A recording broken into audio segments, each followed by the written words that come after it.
ಅನ್ನು ಧರಿಸಬೇಕು. ಬಟ್ ನಾನೀಗ ಸ್ಟುಡಿಯೋದಲ್ಲಿ ಇರೋದ್ರಿಂದ ನನ್ನ ಸುತ್ತಮುತ್ತ ಯಾರೂ ಇಲ್ಲದಲೇ ಇರೋದ್ರಿಂದ ನಾನು ನನ್ನ ಮಾಸ್ಕ್ ಅನ್ನು ತೆಗಿತಾ ಇದ್ದೀನಿ. ಇನ್ನುಳಿದಂತೆ ಸರ್ಕಾರ ಮಾಡುವಂತಹ ಮಾರ್ಗಸೂಚಿಗಳನ್ನು ಕೂಡ ಕಡ್ಡಾಯವಾಗಿ ಪಾಲಿಸಬೇಕು. ಇನ್ನು ಆದಷ್ಟು ಬೇಗ ಕೋವಿಡ್ನ 2 ಡೋಸ್ ಲಸಿಕೆಯನ್ನ ಪಡ್ಕೊಳ್ಳುವಂತಹ ಒಂದು ನಿಮ್ಮ ಜವಾಬ್ದಾರಿಯನ್ನ ಮರಿಬೇಡಿ. ಇವತ್ತಿನ ಪ್ರಮುಖ ವಿದ್ಯಮಾನಗಳ 30 ಸುದ್ದಿಯನ್ನು ಒಂದೊಂದಾಗಿ ನೋಡ್ತಾ ಹೋಗೋಣ. ಕೇರಳದಲ್ಲಿ ಕೊರೋನಾ ಸೋಂಕು ಹೆಚ್ಚಳ ಹಿನ್ನೆಲೆಯಲ್ಲಿ ರಾಜ್ಯದಲ್ಲಿ ಆರೋಗ್ಯ ಇಲಾಖೆ ಗೈಡ್ಲೈನ್ಸ್ ಹೊರಡಿಸಿದೆ. ಕೇರಳದಿಂದ ಬರುವ ವಿದ್ಯಾರ್ಥಿಗಳು, ಉದ್ಯೋಗಿಗಳು, ಮಾಲೀಕರಿಗೆ ಅಕ್ಟೋಬರ್ವರೆಗೆ ರಾಜ್ಯ ಪ್ರವೇಶಕ್ಕೆ ನಿರ್ಬಂಧ ಹೇರಲಾಗಿದೆ.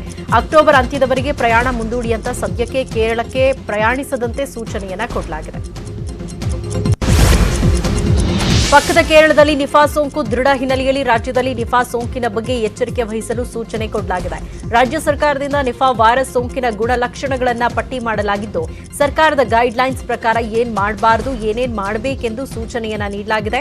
ನಿಫಾ ಸೋಂಕಿಗೆ ಯಾವುದೇ ನಿರ್ದಿಷ್ಟ ಚಿಕಿತ್ಸೆ ಇಲ್ಲದಿರೋದ್ರಿಂದ ಜನ ಎಚ್ಚರದಿಂದ ಇರಬೇಕು ಅಂತ ಸರ್ಕಾರ ಜನರಿಗೆ ತಿಳಿಸಿದೆ.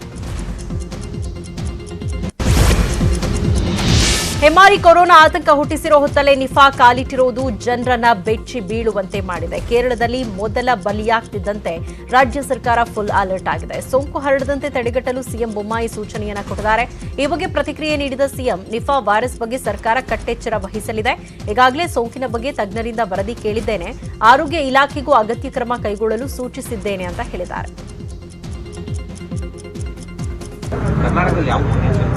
ಈಗಾಗಲೇ ನಾವು ಕೇರಳ ಬಾರ್ಡರ್ಗಳನ್ನು ಸೀಲ್ ಮಾಡಿದಾಗ ವ್ಯಾಕ್ಸಿನೇಷನ್ನು ಮತ್ತು ಟೆಸ್ಟ್ ಏನು ಮಾಡಿದ್ದೇವೆ, ಇನ್ನಷ್ಟು ಬಿಗಿ ಕ್ರಮಗಳನ್ನು ನಾವು ತೆಗೆದುಕೊಳ್ತೀವಿ. ಮತ್ತು ನಿಫಾ ವೈರಸ್ ಬಗ್ಗೆ ಸಂಪೂರ್ಣ ಮಾಹಿತಿಯನ್ನು ನಮ್ಮ ಎಕ್ಸ್ಪರ್ಟ್ಸ್ಗೆ ತಿಳ್ಕೊಳ್ಳೋಕೆ ಹೇಳಿದ್ದೀನಿ. ಮತ್ತು ಅದು ಯಾವ ರೀತಿ ಸ್ಪ್ರೆಡ್ ಆಗುತ್ತೆ, ಏನಾಗುತ್ತೆ, ಅದಕ್ಕೇನು ಮುಂಜಾಗ್ರತೆ ಕ್ರಮ ತೆಗೆದುಕೊಳ್ಬೇಕು ಅನ್ನೋದನ್ನು ಸಲಹೆ.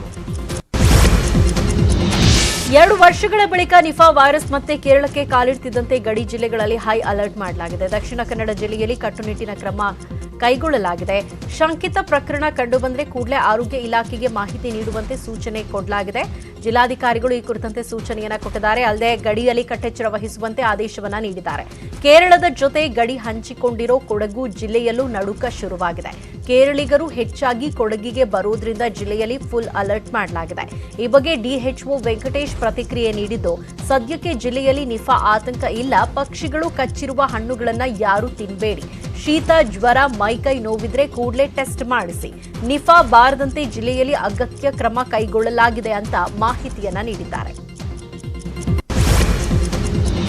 ಬೆಳಗಾವಿಯ ಮಕ್ಕಳ ಪೋಷಕರು ಕೊರೋನಾ ಆತಂಕದಲ್ಲಿದ್ದಾರೆ. ಬೆಳಗಾವಿಯಲ್ಲಿ ಪುಟ್ಟ ಮಕ್ಕಳಿಗೆ ವೈರಾಣು ಸೋಂಕು ಕಾಣಿಸಿಕೊಳ್ತಾ ಇದೆ.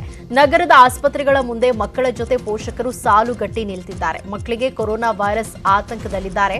ಆದರೆ ಈ ಬಗ್ಗೆ ಮಾಹಿತಿ ನೀಡಿರೋ ಡಿಎಚ್ಒ ಶಶಿಕಾಂತ್, ಮಳೆಗಾಲ ಮುಗಿದು ಚಳಿಗಾಲ ಆರಂಭದಲ್ಲಿ ವೈರಾಣು ಸೋಂಕು ಹರಡ್ತಾ ಇದೆ. ವೈರಲ್ ಅಲರ್ಜಿಕಲ್ ಡಿಸೀಸ್ ಹೆಚ್ಚಾಗಿ ಕಾಣಿಸಿಕೊಳ್ತಾ ಇದೆ. ಕಳೆದ 10-15 ದಿನಗಳಿಂದ ಈ ರೀತಿಯ ಪ್ರಕರಣಗಳು ಬೆಳಗಾವಿಯಲ್ಲಿ ಕಂಡು ಬಂದಿದೆ ಅಂತ ತಿಳಿಸಿದ್ರು. ಆಸ್ಪತ್ರೆಗೆ ಭೇಟಿ ನೀಡಿರೋ 200 ಮಕ್ಕಳನ್ನ ಕೋವಿಡ್ ಟೆಸ್ಟ್ಗೆ ಒಳಪಡಿಸಲಾಗಿದೆ. ಮಕ್ಕಳ ಬಗ್ಗೆ ಪೋಷಕರು ಎಚ್ಚರಿಕೆ ವಹಿಸುವ ಅವಶ್ಯಕತೆ ಇದೆ ಅಂತ ಎಚ್ಚರಿಸಿದ್ರು. ಯಾವುದೇ ಭಯ ಇಲ್ಲದೆ ಪೋಷಕರು ಮಕ್ಕಳನ್ನ ಪರೀಕ್ಷೆಗೆ ಒಳಪಡಿಸಬೇಕು ಅಂತ ಮನವಿ ಮಾಡಿದ್ರು. ರಾಜ್ಯದಲ್ಲಿ ಇಂದು ಸಹ ಕೊರೋನಾ ಪಾಸಿಟಿವ್ ಕೇಸ್ಗಳ ಪ್ರಮಾಣ ಇಳಿಮುಖವಾಗಿದೆ. ರಾಜ್ಯದಲ್ಲಿ ಇಂದು 851 ಹೊಸ ಕೊರೋನಾ ಕೇಸ್ ದೃಢಪಟ್ಟಿವೆ. ಕೊರೋನಾ ಸೋಂಕಿಗೆ 15 ಜನ ಮೃತಪಟ್ಟಿದ್ದಾರೆ. 24 ಗಂಟೆಯಲ್ಲಿ 790 ಮಂದಿ ಇಂದು ಗುಣಮುಖರಾಗಿ ಡಿಸ್ಚಾರ್ಜ್ ಆಗಿದ್ದಾರೆ. ಬೆಂಗಳೂರಿನಲ್ಲಿ 248 ಕೇಸ್ ಪತ್ತೆಯಾಗಿದ್ದು 3 ಸಾವು ದಾಖಲಾಗಿದೆ. ಇಂದು ಕೊರೋನಾ ಪಾಸಿಟಿವಿಟಿ ದರ %0.71 ಇದ್ದು ಸಾವಿನ ಪ್ರಮಾಣ %1.76ರಷ್ಟಿದೆ. ದೇಶಾದ್ಯಂತ ಕಳೆದ 24 ಗಂಟೆಯಲ್ಲಿ 1.13 ಕೋಟಿ ಡೋಸ್ ಲಸಿಕೆ ನೀಡುವುದರೊಂದಿಗೆ ಇದುವರೆಗೆ ಲಸಿಕೆ ವಿತರಣೆ ಪ್ರಮಾಣ 69.90 ಕೋಟಿ ದಾಟಿದೆ ಅಂತ ಕೇಂದ್ರ ಆರೋಗ್ಯ ಸಚಿವಾಲಯ ತಿಳಿಸಿದೆ. ಕಳೆದ 24 ಗಂಟೆಯಲ್ಲಿ 18 ರಿಂದ 44 ವರ್ಷದೊಳಗಿನ 27.76 ಕೋಟಿ ಮಂದಿ ಮೊದಲ ಡೋಸ್ ಲಸಿಕೆ ಪಡೆದಿದ್ರೆ 3.59 ಕೋಟಿ ಮಂದಿ ಎರಡನೇ ಡೋಸ್ ಲಸಿಕೆಯನ್ನ ಪಡೆದುಕೊಂಡಿದ್ದಾರೆಂದು ತಿಳಿಸಿದೆ. ದೇಶದಲ್ಲಿ ಕಳೆದ 24 ಗಂಟೆಯಲ್ಲಿ 31,227 ಹೊಸ ಕೇಸ್ ಪತ್ತೆಯಾಗಿದ್ದು 290 ಮಂದಿ ಸಾವನ್ನಪ್ಪಿದ್ದಾರೆಂದು ಕೇಂದ್ರ ಆರೋಗ್ಯ ಮತ್ತು ಕುಟುಂಬ ಕಲ್ಯಾಣ ಸಚಿವಾಲಯ ಮಾಹಿತಿ ನೀಡಿದೆ. ಗಣೇಶನ ಹಬ್ಬ ಆಚರಣೆಗೆ ಬಿಬಿಎಂಪಿ ಮಾರ್ಗಸೂಚಿ ಬಿಡುಗಡೆ ಮಾಡಿದೆ. ಬೆಂಗಳೂರು ನಗರದಲ್ಲಿ 3 ದಿನಗಳ ಕಾಲ ಗಣೇಶನ ಹಬ್ಬ ಆಚರಿಸಲು ಅನುಮತಿ ನೀಡಲಾಗಿದೆ. 198 ವಾರ್ಡ್ಗಳಲ್ಲಿ ಒಂದು ಮೂರ್ತಿಗೆ ಅವಕಾಶ ಇದ್ದು ಸ್ಥಳವನ್ನ ಪಾಲಿಕೆ ನಿರ್ಧಾರ ಮಾಡಲಿದೆ. ಸಾರ್ವಜನಿಕ ಸ್ಥಳಗಳಲ್ಲಿ 4 ಅಡಿ ಎತ್ತರದ ಗಣೇಶ, ಮನೆಯಲ್ಲಿ 2 ಅಡಿ ಎತ್ತರದ ಮೂರ್ತಿ ಪ್ರತಿಷ್ಠಾಪನೆಗೆ ಅವಕಾಶ ನೀಡಲಾಗಿದೆ. ಪಿಒಪಿ ಮೂರ್ತಿಗಳಿಗೆ ಅವಕಾಶ ಇಲ್ಲ. ಪಿಒಪಿ ಮೂರ್ತಿ ಬಳಸುವಂತಿಲ್ಲ. ಟ್ರಾಫಿಕ್ ಸಮಸ್ಯೆ ಆಗದಂತೆ ಗಣೇಶನ ಮೂರ್ತಿ ಪ್ರತಿಷ್ಠಾಪನೆ ಮಾಡಬೇಕು. ಮೂರ್ತಿ ಪ್ರತಿಷ್ಠಾಪನೆ ಜಾಗದಲ್ಲಿ 20 ಮಂದಿಗೆ ಮಾತ್ರ ಅವಕಾಶ ಇದೆ. ಅಲ್ಲಿ ಹೋಮ್ ಗಾರ್ಡ್ ಹಾಗೂ ಮಾರ್ಷಲ್ಸ್ ಉಸ್ತುವಾರಿ ಇರ್ತಾರೆ. ಮೂರ್ತಿ ಪ್ರತಿಷ್ಠಾಪನೆ ಸ್ಥಳದಲ್ಲಿ ಯಾವುದೇ ಮನರಂಜನೆ, ಸಾಂಸ್ಕೃತಿಕ ಡಿಜೆ, ಡ್ಯಾನ್ಸ್ಗೆ ಅವಕಾಶ ಇರಲ್ಲ. ಆಯೋಜಕರು ಕಡ್ಡಾಯವಾಗಿ ಲಸಿಕೆ ಪಡೆದಿರಬೇಕು ಮತ್ತು ಲಸಿಕೆ ಕಾರ್ಯಕ್ರಮ ಹಮ್ಮಿಕೊಳ್ಳಬೇಕು. ಮೂರ್ತಿ ವಿಸರ್ಜನೆಗೆ ಪಾಲಿಕೆಯಿಂದಲೇ ಮೊಬೈಲ್ ಟ್ಯಾಂಕರ್ ಇರಲಿದೆ. ಇದರ ಹೊರತಾಗಿ ನಗರದ ಯಾವುದೇ ಕೆರೆ, ಹಳ್ಳ ಕೊಳ್ಳಗಳಿಗೆ ಮೂರ್ತಿಯನ್ನ ವಿಸರ್ಜನೆ ಮಾಡಬಾರದು. ನಿಯಮ ಉಲ್ಲಂಘಿಸಿದವರ ಮೇಲೆ ಕಾನೂನು ಕ್ರಮ ಜರುಗಿಸಲಾಗುತ್ತೆ. ಸಾರ್ವಜನಿಕ ಗಣೇಶೋತ್ಸವ ವಿಚಾರ ಹಿನ್ನೆಲೆಯಲ್ಲಿ ಚಿಕ್ಕೋಡಿಯಲ್ಲಿ ಸಭೆ ನಡೆಸಲಾಗಿದೆ. ಸರ್ಕಾರ 5 ದಿನ ಗಣೇಶೋತ್ಸವ ಆದೇಶಕ್ಕೆ ಗಡಿ ಜನತೆ ಆಕ್ರೋಶ ವ್ಯಕ್ತಪಡಿಸುತ್ತಿದ್ದಾರೆ.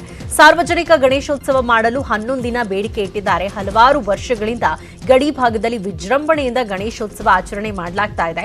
ಸರ್ಕಾರದಿಂದ ಚುನಾವಣೆಗೆ ಒಂದು ಕಾಯಿದೆ, ಹಬ್ಬ ಹರಿದಿನಗಳಿಗೆ ಒಂದು ಕಾಯಿದೆ. ಇದು ಯಾವ ನ್ಯಾಯ ಅಂತ ಪುರಸಭೆ ಅಧ್ಯಕ್ಷ ಪ್ರವೀಣ್ ಕಾಂಬ್ಳೆ ಸೇರಿದಂತೆ ಕೆಲ ಮುಖಂಡರು ಪ್ರಶ್ನೆ ಮಾಡಿದ್ದಾರೆ. ಕಲಬುರಗಿ ಮಹಾನಗರ ಪಾಲಿಕೆ ಮೇಯರ್ ಪಟ್ಟಕ್ಕೆ ಕಸರತ್ತು ತೀವ್ರಗೊಂಡಿದೆ. ಕಿಂಗ್ ಮೇಕರ್ಗಳಾದ ಜೆಡಿಎಸ್ನ 4 ಸದಸ್ಯರು ಬೆಂಗಳೂರಿಗೆ ಶಿಫ್ಟ್ ಆಗಿದ್ದಾರೆ ಎನ್ನಲಾಗಿದೆ. ಮಾಜಿ ಸಿಎಂ ಎಚ್ಡಿ ಕುಮಾರಸ್ವಾಮಿ ಮಾತುಕತೆ ನಂತರವೇ ಅಂತಿಮ ನಿರ್ಧಾರ ತೆಗೆದುಕೊಳ್ಳಲಾಗುತ್ತೆ. ಕಾಂಗ್ರೆಸ್ ಹಾಗೂ ಬಿಜೆಪಿ ಆಪರೇಷನ್ ಕಮಲದ ಭೀತಿಗೆ ಬೆಂಗಳೂರಿಗೆ 4 ಸದಸ್ಯರು ಬಂದಿದ್ದಾರೆ. ಕಾಂಗ್ರೆಸ್ನ 27, ಬಿಜೆಪಿ 23 ಹಾಗೂ ಜೆಡಿಎಸ್ನ 4 ಹಾಗೂ ಪಕ್ಷೇತರ 1 ಅಭ್ಯರ್ಥಿ ಬಂದಿರೋದ್ರಿಂದ ಪಾಲಿಕೆ ಕುರ್ಚಿ ಪರಿಸ್ಥಿತಿ ಅತಂತ್ರವಾಗಿದೆ.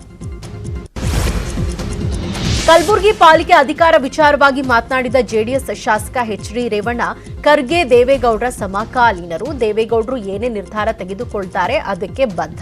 ಜೆಡಿಎಸ್ ಪಕ್ಷ ಎಲ್ಲಿದೆ ಅಂತ 2023ರಲ್ಲಿ ತೋರಿಸ್ತೇವೆ ಎಂದಿದ್ದಾರೆ. ಇದೇ ವೇಳೆ ಬಿಜೆಪಿ ರಾಷ್ಟ್ರೀಯ ಪ್ರಧಾನ ಕಾರ್ಯದರ್ಶಿಗಳು ಜೆಡಿಎಸ್ ಮುಳುಗುವ ಹಡಗು ಅಂತ ಹೇಳಿದ್ದಾರೆ. 2023ರ ಚುನಾವಣೆಯಲ್ಲೇ ಯಾರು ಮುಳುಗ್ತಾರೆ ಅಂತ ನೋಡೋಣ ಅಂತ ಸವಾಲ್ ಹಾಕಿದ್ದಾರೆ. ಹಿರಿಯ ರಾಜಕಾರಣಿಗಳು, ದೇವೇಗೌಡರು ಸಮಕಾಲರು. ದೇವೇಗೌಡರದ್ದು ಅವ್ರದ್ದು ಹಲವಾರು ಬಾಂಧವ್ಯ ಇದೆ. ದೇವೇಗೌಡರು ಏನ್ ನಿರ್ಣಯ ತರ್ತಾರೆ ಅದಕ್ಕೆ ನಾವು ಬದ್ಧವಾಗಿದೆ. JDS ಮುಳುಗುವ ದೋಣಿ ಅಂತ ಹೇಳಿದ್ದಾರೆ. 2023 ಚುನಾವಣೆಯಲ್ಲಿ ಯಾರು ಮುಳುಗ್ತಾರೆ ಅನ್ನೋದು ನೋಡೋಣ. 2023 ಚುನಾವಣೆಯವರೆಗೆ ಈಗಿರುವಂಥ ರಾಜ್ಯದ ಉಸ್ತುವಾರಿಯನ್ನೇ ಮುಂದುವರಿಸಿ ಅಂತ ನಾನು. ತೀವ್ರ ಕುತೂಹಲ ಕೆರಳಿಸಿದ್ದ ಬೆಳಗಾವಿ ಮಹಾನಗರ ಪಾಲಿಕೆ ಚುನಾವಣೆಯಲ್ಲಿ ಮಹಾರಾಷ್ಟ್ರ ಏಕೀಕರಣ ಸಮಿತಿ ಸೋತಿರುವುದು ದುರದೃಷ್ಟಕರ ಅಂತ ಶಿವಸೇನೆ ಮುಖಂಡ ಹಾಗೂ ಸಂಸದ ಸಂಜಯ್ ರಾವತ್ ಹೇಳಿದ್ದಾರೆ. ನಿನ್ನೆ 3 ಜಿಲ್ಲೆಗಳ ಮಹಾನಗರ ಪಾಲಿಕೆ ಚುನಾವಣೆಯಲ್ಲಿ ಬೆಳಗಾವಿಯಲ್ಲಿ ಇದೇ ಮೊದಲ ಬಾರಿಗೆ ಬಿಜೆಪಿ ಸ್ಪಷ್ಟ ಬಹುಮತ ಪಡೆದಿದೆ. ಈ ಚುನಾವಣೆಯ ಸೋಲಿನ ಮೂಲಕ ಎಂಇಎಸ್ ತೀವ್ರ ಮುಜುಗರಕ್ಕೀಡಾಗಿದೆ. ಇದರ ಬೆನ್ನಲ್ಲೇ ಈ ರೀತಿ ಪ್ರತಿಕ್ರಿಯೆ ಕೊಟ್ಟಿದ್ದಾರೆ. ಮುಖ್ಯಮಂತ್ರಿ ಬಸವರಾಜ ಬೊಮ್ಮಾಯಿ ಕೇಂದ್ರ ಸಚಿವೆ ನಿರ್ಮಲಾ ಸೀತಾರಾಮನ್ ಅವರನ್ನ ಭೇಟಿಯಾಗಿದ್ದಾರೆ. ನಂತರ ಮಾತನಾಡಿದ ಸಿಎಂ ಬೊಮ್ಮಾಯಿ, ಜಿಎಸ್ಟಿ ರಾಜ್ಯದ ಪಾಲಿನ ಬಗ್ಗೆ ಚರ್ಚಿಸಿದ್ದೇನೆ. ರಾಜ್ಯದಲ್ಲಿ ನಬಾರ್ಡ್ ಯೋಜನೆ ಜಾರಿ ಬಗ್ಗೆ ಮನವಿ ಮಾಡಿದ್ದೇನೆ. ಎಲ್ಲಾ ಜಿಲ್ಲೆಗಳಲ್ಲಿ ಯೋಜನೆ ಜಾರಿಗೆ ಮಾಡಲಾಗುತ್ತೆ. ಈ ಕುರಿತಂತೆ ಯೋಚನೆ ಮಾಡಲಾಗ್ತಾ ಇದೆ. ಬಳಿಕ ಕೇಂದ್ರ ರೈಲ್ವೆ ಸಚಿವ ಅಶ್ವಿನ್ ವೈಷ್ಣವ್ ಅವರನ್ನ ಭೇಟಿ ಮಾಡಿ ಮಾತುಕತೆ ನಡೆಸಿದರು. ರಾಜ್ಯದಲ್ಲಿ ಜಾರಿಯಲ್ಲಿರುವ ರೈಲ್ವೆ ಯೋಜನೆಗಳು ಹಾಗೂ ರೈಲ್ವೆ ಮೂಲಸೌಕರ್ಯಗಳ ಕುರಿತು ಸಭೆಯಲ್ಲಿ ಚರ್ಚೆ ನಡೆಸಿದರು. ಬೊಮ್ಮಾಯಿ ಸರ್ಕಾರದ ವಿರುದ್ಧ ವಿಪಕ್ಷ ನಾಯಕ ಸಿದ್ದರಾಮಯ್ಯ ಕಿಡಿಕಾರಿದ್ದಾರೆ. ಹಿಂಬಾಗಿಲಿನಿಂದ ಬಂದ ಯಡಿಯೂರಪ್ಪ ಅವರನ್ನ ಬಿಜೆಪಿ ಅವರೇ ಕೆಳಗಿಳಿಸಿದ್ದಾರೆ. ಯಡಿಯೂರಪ್ಪ ಅವರ ಕೃತ್ಯದಲ್ಲಿ ಭಾಗವಹಿಸಿದ ಬೊಮ್ಮಾಯಿ ಅವರೇ ಸಿಎಂ ಆಗಿದ್ದಾರೆ. ಇವರಿಂದ ನಾವು ಏನ್ ನಿರೀಕ್ಷೆ ಮಾಡಲು ಸಾಧ್ಯ ಇಲ್ಲ. ಏನ್ ಕೇಳಿದ್ರು ಕೊರೋನಾ ನೆಪ ಹೇಳ್ತಾರೆ ಅಂತ ಆಕ್ರೋಶ ವ್ಯಕ್ತಪಡಿಸಿದರು. ಆರ್ಥಿಕ ಪರಿಸ್ಥಿತಿ ನಿರ್ವಹಣೆ ಮಾಡುವಲ್ಲಿ ಇವರು ವಿಫಲರಾಗಿದ್ದಾರೆ. 2 ವರ್ಷಗಳಲ್ಲಿ 1,45 ಕೋಟಿ ರೂಪಾಯಿ ಸಾಲ ಮಾಡಿದ್ದಾರೆ. ಬಿಜೆಪಿಯವರು ಸುಳ್ಳು ಹೇಳಿ ಜನರ ದಾರಿ ತಪ್ಪಿಸುತ್ತಿದ್ದಾರೆ ಅಂತ ಕಿಡಿಕಾರಿದರು. ಬಿಜೆಪಿ ಸರ್ಕಾರದ ವಿರುದ್ಧ ವಾಗ್ದಾಳಿ ನಡೆಸಿರೋ ಸಿದ್ದರಾಮಯ್ಯ ಬಿಜೆಪಿ ನಾಯಕರಿಗೂ ಚಾಟಿ ಬೀಸಿದ್ದಾರೆ. ಆಹಾರ ಸಚಿವ ಕತ್ತಿ ಇದ್ದಾನೆ, ಅವನು ಒಬ್ಬರಿಗೆ 4 ಕೆಜಿ ಸಾಕು ಅಂತ ಹೇಳ್ತಾನೆ. ಇವನಿಗೇನೋ ಸಕ್ಕರೆ ಕಾಯಿಲೆ ಇರಬಹುದು, ಬೇರೆಯವರಿಗೆ 4 ಕೆಜಿ ಸಾಕಾಗುತ್ತಾ ಅಂತ ಪ್ರಶ್ನೆ ಮಾಡಿದ್ರು. ಜನರ ಹಣ ಜನರಿಗೆ ಕೊಡೋಕೆ ನಿಮ್ಗೆ ಹೊಟ್ಟೆ ಉರಿ ಯಾಕೆ ಅಂತ ಪ್ರಶ್ನಿಸಿದ್ರು. ಇನ್ನು ಅವನ್ಯಾರೋ ಸಿಟಿ ರವಿ ಇಂದಿರಾ ಕ್ಯಾಂಟೀನ್ ಹೆಸರು ಬದಲಾಯಿಸಲು ಹೋಗಿದ್ದಾರೆ ಅಂತ ಸಿದ್ದರಾಮಯ್ಯ ಹೇಳಿದಾಗ ಕಾರ್ಯಕರ್ತನೊಬ್ಬ ಅಯೋಗ್ಯ ಅಂತ ಕೂಗಿದ್ರು. ಈ ವೇಳೆ ಆ ಪದ ನಾನ್ ಬಳಸಲ್ಲ ಅಂತ ಸಿದ್ದರಾಮಯ್ಯ ಹೇಳಿದ್ರು. ಪ್ರಜಾಪ್ರಭುತ್ವದಲ್ಲಿ ನೀನ್ ಮಾಲೀಕ, ನೀನ್ ಹೇಳಬಹುದು ಅಂತ ಕಾರ್ಯಕರ್ತನ ಘೋಷಣೆಯನ್ನ ಸಮರ್ಥನೆ ಮಾಡಿದ್ರು. ಇನ್ನು ಆರೋಗ್ಯ ಸಚಿವರಿಗೆ ಬೆಡ್ ಸಹ ಕೊಡಕ್ಕಾಗ್ಲಿಲ್ಲ ಅಂತ ಸುಧಾಕರ್ ಅವರಿಗೂ ಚಾಟಿ ಬೀಸಿದ್ರು. ಬೆಂಗಳೂರಿನ ಕಿಲ್ಲರ್ ಗುಂಡಿಗಳು ಮೇಲಿಂದ ಮೇಲೆ ಬಲಿ ಪಡಿತಾ ಇವೆ. ನಿನ್ನೆ ರಾತ್ರಿ ರಸ್ತೆ ಗುಂಡಿ ತಪ್ಪಿಸಲು ಹೋಗಿ ವಾಹನ ಸವಾರನೊಬ್ಬ ಸಾವನ್ನಪ್ಪಿದ್ದಾನೆ. ಜಯನಗರ ನಿವಾಸಿ ಖುರ್ಷಿದ್ 4 ಚಕ್ರಗಳ ವಿಶೇಷ ಮೊಪೆಡ್ ಬೈಕ್ನಲ್ಲಿ ಹೋಗ್ತಾ ಇದ್ದ ವೇಳೆ ಮಂಗನಹಳ್ಳಿ ಮುಖ್ಯ ರಸ್ತೆಯಲ್ಲಿ ಗುಂಡಿ ತಪ್ಪಿಸಲು ಹೋಗಿದ್ದಾರೆ. ಈ ವೇಳೆ ಬೈಕ್ ನೆಲಕ್ಕುರುಳಿದ್ರಿಂದ ತೀವ್ರವಾಗಿ ಗಾಯಗೊಂಡಿದ್ದ ದಿವ್ಯಾಂಗ ಖುರ್ಷೀದ್ ಅಹಮದ್ ಸಾವನ್ನಪ್ಪಿದ್ದಾರೆ. ಬೆಂಗಳೂರಿನ ಕಿಲ್ಲರ್ ಗುಂಡಿಗಳು ಮೇಲಿಂದ ಮೇಲೆ ಬಲಿ ಪಡಿತಾ ಇದ್ರು. ಯಾರೊಬ್ರು ಕ್ಯಾರೆ ಅಂತಿಲ್ಲ. ಪ್ರಾಣ ಹೋದ್ರೂ ರಸ್ತೆ ಗುಂಡಿ ಮುಚ್ಚೋಕೆ ಪಾಲಿಕೆ ಅಧಿಕಾರಿಗಳು ಹಿಂದೇಟ್ ಹಾಕ್ತಿದ್ದಾರೆ. ಮಂಗನಹಳ್ಳಿ ಮುಖ್ಯ ರಸ್ತೆ ಉಸ್ತುವಾರಿ ಬಿಬಿಎಂಪಿಗೆ ಬರಲ್ವಂತೆ, ಇದು ಬಿಡಿಎ ವ್ಯಾಪ್ತಿಗೆ ಬರುತ್ತೆ. ಹೀಗಾಗಿ ಮಂಗನಹಳ್ಳಿ ಮುಖ್ಯ ರಸ್ತೆ ಗುಂಡಿಗಳನ್ನ ನಾವು ಮುಚ್ಚೋದಕ್ಕೆ ಬರಲ್ಲ ಅಂತ ಬಿಬಿಎಂಪಿ ಜಾರಿಕೊಳ್ತಾ ಇದೆ. ಆದ್ರೆ ಬಿಡಿಎನಲ್ಲಿ ಈ ಬಗ್ಗೆ ಉತ್ತರಿಸುವವರೇ ಇಲ್ಲ. ಇನ್ನು ಬೆಂಗಳೂರಿನ ಕಿಲ್ಲರ್ ರಸ್ತೆ ಗುಂಡಿಗಳನ್ನ ಮುಚ್ಚಿಸುವಂತೆ ನ್ಯೂಸ್ 18 ಕನ್ನಡ ಹಮ್ಮಿಕೊಂಡಿರುವ ಅಭಿಯಾನಕ್ಕೆ ಸಿಎಂ ಬೊಮ್ಮಾಯಿ ರಿಯಾಕ್ಟ್ ಮಾಡಿದ್ದಾರೆ. ಸಿಟಿಯಲ್ಲಿರೋ ರಸ್ತೆ ಗುಂಡಿಗಳನ್ನ ಮುಚ್ಚಲು ಸೂಚನೆ ನೀಡಿದ್ದೇನೆ. ಬೆಂಗಳೂರಿನಲ್ಲಿ ಸ್ವಲ್ಪ ಮಳೆ ಕಡಿಮೆ ಆಗ್ತಿದ್ದಂತೆ ಗುಂಡಿ ಮುಚ್ಚುವ ಕೆಲಸ ಮಾಡ್ತೇವೆ ಅಂತ ಹೇಳಿದ್ದಾರೆ. ಕಿಲ್ಲರ್ ರಸ್ತೆ ಗುಂಡಿಗಳಿರೋದು ಬೆಂಗಳೂರಲ್ಲಿ ಮಾತ್ರವಲ್ಲ, ರಾಜ್ಯದುದ್ದಗಲಕ್ಕೂ ಇದೇ ಪರಿಸ್ಥಿತಿ. ಕೊಪ್ಪಳ ಜಿಲ್ಲೆಯ ಸಿದ್ದಾಪುರ ಉಳೇನೂರು ಗ್ರಾಮದಲ್ಲಿ ವಾಹನ ಸವಾರರು ಜೀವ ಕೈಯಲ್ಲಿಟ್ಕೊಂಡು ಸಂಚಾರ ಮಾಡ್ತಿದ್ದಾರೆ. ರಸ್ತೆ ದುರಸ್ತಿ ಮಾಡುವಂತೆ ಎಷ್ಟೇ ಮನವಿಯನ್ನ ಮಾಡಿದ್ರೂ ಶಾಸಕರಾಗ್ಲಿ ಸಂಸದರಾಗ್ಲಿ ಕ್ಯಾರೆ ಅಂತಿಲ್ಲ. ಇದರಿಂದ ರೊಚ್ಚಿಗೆದ್ದಿರೋ ಜನಪ್ರತಿನಿಧಿಗಳ ವಿರುದ್ಧ ಅಲ್ಲಿನ ಜನ ಕೆಂಡ ಕಾರ್ತಿದ್ದಾರೆ. ಕೆಸರು ಗದ್ದೆಯಂತಾದ ರಸ್ತೆಯಲ್ಲಿ ಸಸಿ ನೆಟ್ಟು ಆಕ್ರೋಶ ವ್ಯಕ್ತಪಡಿಸಿದ್ದಾರೆ. ನಮ್ಮ ಸಮಸ್ಯೆಗೆ ಸ್ಪಂದಿಸದೆ ಹೋದ್ರೆ ಮುಂದಿನ ದಿನಗಳಲ್ಲಿ ಉಪವಾಸ ಸತ್ಯಾಗ್ರಹ ನಡೆಸುವುದಾಗಿ ಸಾರ್ವಜನಿಕರು ಎಚ್ಚರಿಕೆ ಕೊಟ್ಟಿದ್ದಾರೆ. ಗುಂಡಿ ಬಿದ್ದಿರುವ ರಸ್ತೆಯಲ್ಲಿ ಭತ್ತದ ನಾಟಿ ಮಾಡುವ ಮೂಲಕ ರಾಮನಗರದ ಕಾಂಗ್ರೆಸ್ ಕಾರ್ಯಕರ್ತರು ವಿಭಿನ್ನವಾಗಿ ಪ್ರತಿಭಟನೆ ನಡೆಸಿದ್ದಾರೆ. ರಾಮನಗರ ತಾಲೂಕು ಹುಣಸನಹಳ್ಳಿ ಗ್ರಾಮದ ರಸ್ತೆಯಲ್ಲಿ ಪ್ರತಿಭಟನೆ ನಡೆದಿದೆ. ರಾಮನಗರದಿಂದ ಹುಣಸನಹಳ್ಳಿ ಹಾಗೂ 15ಕ್ಕೂ ಹೆಚ್ಚು ಗ್ರಾಮಗಳಿಗೆ ಸಂಪರ್ಕ ಕಲ್ಪಿಸುವ ರಸ್ತೆಯಲ್ಲಿ ಯೂತ್ ಕಾಂಗ್ರೆಸ್ ಕಾರ್ಯಕರ್ತರು ಭತ್ತದ ನಾಟಿ ನೆಟ್ಟು ಆಕ್ರೋಶ ವ್ಯಕ್ತಪಡಿಸಿದರು. ಶಾಸಕಿ ಅನಿತಾ ಕುಮಾರಸ್ವಾಮಿ ವಿರುದ್ಧ ಘೋಷಣೆ ಕೂಗಿದ್ರು. ರಸ್ತೆಯಲ್ಲಿ ಮಂಡಿಯುದ್ದ ಗುಂಡಿ ಬಿದ್ದಿದ್ರು. ತಲೆಕೆಡಿಸಿಕೊಳ್ಳದ ಅಧಿಕಾರಿಗಳು ಹಾಗೂ ಜನಪ್ರತಿನಿಧಿಗಳ ವಿರುದ್ಧ ಆಕ್ರೋಶ ವ್ಯಕ್ತಪಡಿಸಿದರು. ರಸ್ತೆಯನ್ನ ಸರಿಪಡಿಸುವಂತೆ ಒತ್ತಾಯಿಸಿದರು. ರಾಮಯ್ಯ ವಿವಿ ಅಪ್ಲೈಡ್ ಸೈನ್ಸ್ ವಿಭಾಗದಿಂದ ಶಿಕ್ಷಕರ ದಿನಾಚರಣೆಯನ್ನು ಆಚರಿಸಲಾಯಿತು. ಶಿಕ್ಷಕರು ಹಾಗೂ ವಿವಿ ಸಿಬ್ಬಂದಿಯ ಸೇವೆಯನ್ನ ಈ ವೇಳೆ ಸ್ಮರಿಸಲಾಯಿತು. ಕಾರ್ಯಕ್ರಮದ ಅಧ್ಯಕ್ಷತೆಯನ್ನ ಕುಲಪತಿ ಡಾಕ್ಟರ್ ಎಂಆರ್ ಜಯರಾಮ್ ವಹಿಸಿದ್ರು. ಶಿಕ್ಷಕ ದಿನಾಚರಣೆಯಲ್ಲಿ ಪ್ರೊಫೆಸರ್ ಸಮೀರ್ ಬ್ರಹ್ಮಚಾರಿ ಹಾಗೂ ಸಿಎಸ್ಐಆರ್ ಮಾಜಿ ನಿರ್ದೇಶಕ ಕುಲ್ದೀಪ್ ಕುಮಾರ್ ರೈನಾ ಹಾಜರಿದ್ದರು. ಕಾರ್ಯಕ್ರಮದಲ್ಲಿ ವಿವಿಯ 51 ಸಿಬ್ಬಂದಿಯನ್ನ ಗೌರವಿಸಲಾಯಿತು. ನಮ್ಮ ಪ್ರತಿಭಾನ್ವಿತ ಸಹೋದ್ಯೋಗಿಗಳಿಗೆ ನಾವು ಅದರ ಒಂದು ಬಹುಮಾನ ಕೊಟ್ಟು ಅವ್ರನ್ನ ಉತ್ತೇಜನ ಮಾಡೋದು ಕಳೆದ ವರ್ಷದಿಂದನೇ ಆರಂಭಿಸಿದ್ವಿ. ಕಳೆದ ವರ್ಷ ಕೂಡ ಒಂದು 40 ಸಹೋದ್ಯೋಗಿಗಳಿಗೆ ನಾವು ಈ ಥರ ಪುರಸ್ಕಾರ ಮಾಡಿದ್ವಿ. ಆದರೆ ಈ ವರ್ಷದಿಂದ ಇದಕ್ಕೆ ನಾವು ಹೊಸ ರೀತಿಯ ಒಂದು ಏರ್ಪಾಡು ಮಾಡುವಕ್ಕೆ ಒಂಥರ ಸ್ಥಳೀಯ ಕಾಲೇಜುಗಳು ಅಥವಾ ಸ್ಕೂಲ್ಗಳಿಂದ ಇರೋ ಪ್ರಿನ್ಸಿಪಾಲ್ ಆಗಲಿ ಅಥವಾ ಹೆಡ್ ಮಿಸ್ಟ್ರೆಸ್ಗಳಾಗಲಿ ಅಥವಾ ಅವರ ಕೆಲವೊಂದು ಡಿಪಾರ್ಟ್ಮೆಂಟ್ಸ್ಗೆಲ್ಲ ಕರೆದು ಅವರು ಕೂಡ ನಾವು ಒಂದು ಸನ್ಮಾನ ಮಾಡಬೇಕು ಅಂತ ನಮ್ಮ ಸೀನಿಯರ್ ಮ್ಯಾನೇಜ್ಮೆಂಟ್ ಇದರಲ್ಲಿ ಡಿಸೈಡ್ ಮಾಡಿದ್ವಿ. ಇನ್ನುಳಿದ 10 ಪ್ರಮುಖ ಸುದ್ದಿ ನೋಡೋಣ ಚಿಕ್ಕ ಬ್ರೇಕ್ ಆದ್ಮೇಲೆ. Welcome back. ಇನ್ನುಳಿದ ಪ್ರಮುಖ ಸುದ್ದಿಗಳನ್ನ ಒಂದೊಂದಾಗಿ ನೋಡ್ತಾ ಹೋಗೋಣ. ಫೇಸ್ಬುಕ್ ಲೈವ್ ಬಂದು ಡೆತ್ ನೋಟ್ ಬರೆದಿಟ್ಟು ಪ್ರೇಮಿ ಆತ್ಮಹತ್ಯೆ ಮಾಡಿಕೊಂಡಿರೋ ಘಟನೆ ರಾಯಚೂರಿನಲ್ಲಿ ನಡೆದಿದೆ. ಭೀಮೇಶ್ ನಾಯ್ಕ್ ಎಂಬ ಯುವಕ ಅನ್ಯ ಜಾತಿಯ ಹುಡುಗಿಯಾದ ಸಂಧ್ಯಾ ಎಂಬಾಕೆಯನ್ನ ಪ್ರೀತಿಸ್ತಾ ಇದ್ದಂತೆ. ಕಳೆದ ಕೆಲ ದಿನಗಳ ಹಿಂದೆ ಪ್ರೀತಿಸಿದ ಯುವತಿಯೊಂದಿಗೆ ಊರು ಬಿಟ್ಟಿದ್ದ ಯುವಕನ ವಿರುದ್ಧ ಇಡಪನೂರು ಪೊಲೀಸ್ ಠಾಣೆಯಲ್ಲಿ ಮಿಸ್ಸಿಂಗ್ ಕೇಸ್ ದಾಖಲಾಗಿತ್ತು.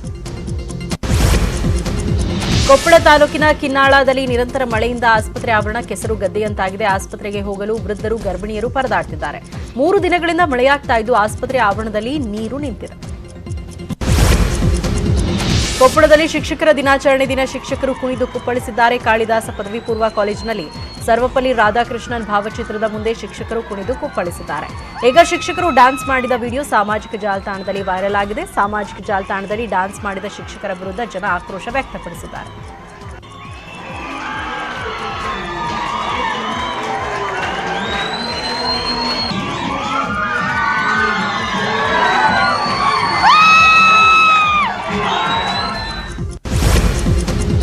ಚಾಮರಾಜನಗರ ಜಿಲ್ಲೆ ಕೊಳ್ಳೇಗಾಲ ಗ್ರಾಮಾಂತರ ಪೊಲೀಸ್ ಕಾರ್ಯಾಚರಣೆ ನಡೆಸಿದ್ದಾರೆ. ಜಾಗೇರಿ ಸಮೀಪ ಅರಣ್ಯಕ್ಕೆ ಶಿಕಾರಿಗೆ ತೆರಳುತ್ತಾ ಇದ್ದ 3 ಬೇಟೆಗಾರರನ್ನ ಬಂಧನ ಮಾಡಲಾಗಿದೆ. ಶೇಷರಾಜು, ಗೋವಿಂದರಾಜು, ಜಪಮಾಲೆ ಬಂಧನವಾದವರು. ಕಾರ್ಮಿಕ ಇಲಾಖೆ ಕೇಂದ್ರ ಕಚೇರಿ ಮೇಲೆ ಎಸಿಬಿ ರೇಡ್ ಮಾಡಿದೆ. ಇಲಾಖೆ ಅಧಿಕಾರಿಗಳಿಂದ ಮಾಮೂಲು ಸಂಗ್ರಹ ಮಾಡಲು ಅಡಿದಾಳಿ ಮಾಡಿದ್ದಾರೆ. ಕಾರ್ಮಿಕ ಇಲಾಖೆ ಅಡಿ ಬರುವ ಏಜೆನ್ಸಿಗಳಿಂದ ಮಾಮೂಲು ಸಂಗ್ರಹ ಮಾಡುತ್ತಿದ್ದಾರೆ ಅನ್ನೋ ಆರೋಪ ಕೇಳಿಬಂದಿತ್ತು. ಈ ಹಿನ್ನೆಲೆಯಲ್ಲಿ ದಾಳಿ ನಡೆದಿದೆ. ಇನ್ನುಳಿದ 5 ಸುದ್ದಿ ನೋಡೋಣ ಚಿಕ್ಕ ಬ್ರೇಕ್ ಆದ್ಮೇಲೆ.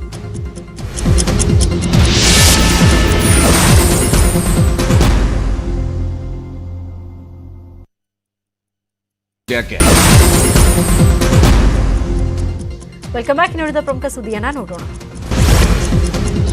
ಹರಿಯಾಣದ ರೈತರ ಮೇಲಿನ ಲಾಠಿ ಚಾರ್ಜ್ ವಿರೋಧಿಸಿ ರೈತರು ಕರ್ನಾಲ್ನ ಮಿನಿ ಸಚಿವಾಲಯಕ್ಕೆ ಮುತ್ತಿಗೆ ಯತ್ನ ಮಾಡಿದ್ದಾರೆ. ಸರ್ಕಾರದ ಜೊತೆ ಮಾತುಕತೆ ವಿಫಲಾದ ಬಳಿಕ ಕಿಸಾನ್ ಮಹಾ ಪಂಚಾಯತ್ ನೇತೃತ್ವದಲ್ಲಿ ರೈತರು ಬೃಹತ್ ಸಂಖ್ಯೆಯಲ್ಲಿ ಕರ್ನಾಲ್ನ ಹೆದ್ದಾರಿಯಲ್ಲಿ ರ್ಯಾಲಿ ಮಾಡಿದರು.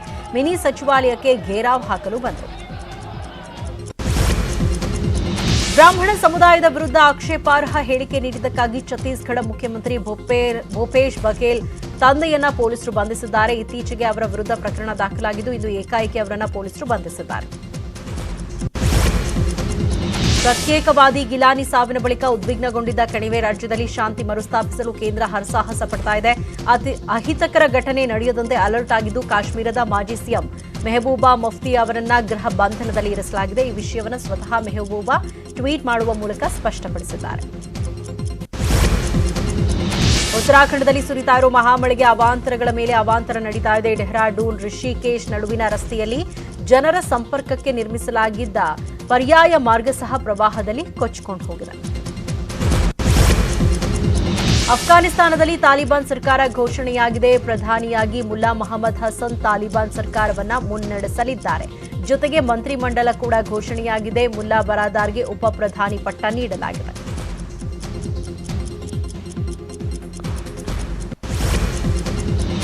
ಇದಿಷ್ಟು ಸದ್ಯದ ನ್ಯೂಸ್ ಅಪ್ಡೇಟ್ಸ್. ಇದೀಗ ನ್ಯೂಸ್ ಮುಗಿಸಿ ನಾನು ಸ್ಟುಡಿಯೋಯಿಂದ ಆಚೆ ಹೋಗ್ತಾ ಇದ್ದೀನಿ. ಸೊ ನಾನು ನನ್ನ ಮಾಸ್ಕ್ ಅನ್ನು ಮತ್ತೆ ಹಾಕೊಳ್ತಿದ್ದೀನಿ.